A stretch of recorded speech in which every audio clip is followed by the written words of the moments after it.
Sri Lanka's Gen Y and Gen Z inherited a country mired in conflict, corruption, lack of leadership, accountability and vision. We have not in recent times seen the emergence of young people ready, able and willing to take on that mantle of leadership. The reasons are strongly woven into the socio-political and economic landscape. But we have a responsibility. We must have leaders who will transform this status quo and turn it on its head. We need young leaders who will advocate and implement policies for that transformation, who will be exposed to a broader worldview, be inspired by a great vision and a unique set of skills, tools, knowledge, capabilities, and passion to lead this once great country. So how do we find these young leaders? The Centenary Movement strives to ensure that Sri Lanka can celebrate a united, prosperous, just and thriving nation. එක්සත් සමෘද්ධිමත් සහ යුක්ති සහගත දේශයක් නිර්මාණය වේ. தெளிவான தரிசனம், மறுக்க முடியாத ஆற்றல், வலுவான குணாதிசயம் மற்றும் உண்மையான இரக்கத்தை உடைய. The Centenary Movement is stepping in. It plans to build a group of dynamic young leaders across ethnic, religious, regional and socio-economic lines to blaze a collective vision for Sri Lanka. We have with us Neluni Tilakaratna, a member of the core group of the Centenary Movement. Welcome Neluni to Selinko Life Let's Talk. The Centenary Movement is extremely interesting, but let me start off with something that has been plaguing me. Why is there a dearth of young leaders in today's political spectrum in Sri Lanka? Well, it's not that young leaders are not interested in getting into politics. There are enough young leaders who are actually interested, but the issue is that they don't really have a platform to get their foot in the door. And also if they do, they have to actually engage with the mainline parties, which are so corrupt, and it's a difficult setting for young people to hold on to their moral values and integrity and actually run that race. So a lot of young people choose to stand outside the system and advocate from outside instead of actually getting in, which is why we have a dearth of young people in the system. So what are the plus points already in place in young people today which can be used in leadership? One thing I see is just this connectivity through social media. Young people are tech savvy, young people are far more connected than they ever were. And this is a huge opportunity to reach out to the very groups that young people choose to serve. What traits are needed for national level leadership? What skill sets are we talking about?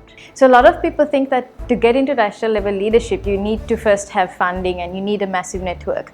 But no, the first thing you need is to have a heart that's willing to serve, and a heart that's willing to take on the burdens of other communities as their own.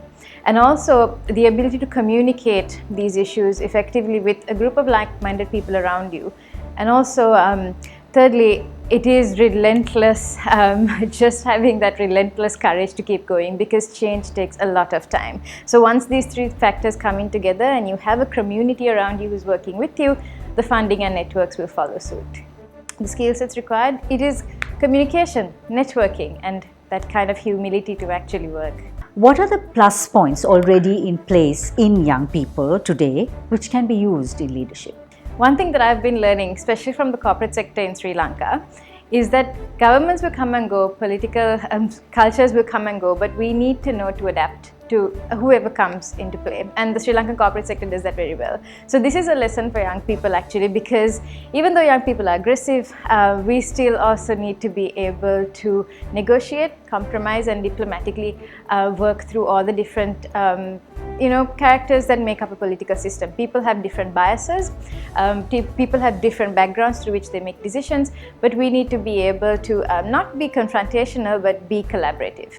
So what is the Centenary Movement's role in actually molding and shaping young people into political leadership? So the Centenary Movement is providing a platform for education. The first most important thing for young people to understand not just politics but policies and how to work it at grassroots level. So there's soft skills, and there's also training on, say, fundraising and communication, and also on policy, different pillars in policy. So for example, education policy, health policy, what works, what doesn't work. We are not trying to give in the, we are not trying to say, this is what's correct or what's not correct. In terms of policy, there's a lot of reasoning and understanding and studying international and national policies.